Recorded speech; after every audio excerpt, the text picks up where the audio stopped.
নমস্কার। আগরতলা শহরকে জঞ্জাটমুক্ত করার জন্য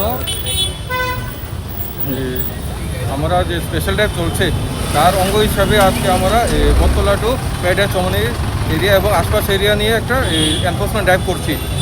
তার মধ্যে কিছু গাড়ির এবং বাইকের বিরুদ্ধে যা যা ভায়োলেশন রয়েছে তারা আমরা কিছু ফাইন করছি এবং আপাতত একটা মোটরসাইকেল যাতে নাম্বার টেম্পারিং আছে তা আমরা সিজ করেছি এবং আমাদের ড্রাইভ চলছে। মালিক টালিক জানা গেছে স্কুটিটা কার? মালিক এখনও এসেছেন, ওনার থেকে আমরা ডকুমেন্ট ভেরিফাই করছি। ভেরিফাই করার পরে তার দেখা যাবে কি কতটুকু আছে ওনার ভায়োলেশন। কি মনে হচ্ছে মানে এই নাম্বারটাকে এই প্রসব করার কারণটা কি আসলে? এটা মেন হলো তারা এটা যেহেতু এই নাম্বার টেম্পারিং করা হয়েছে, যেমন স্মার্ট সিটি যেরকম এই ক্যামেরা আছে তার থেকে বাঁচার জন্য।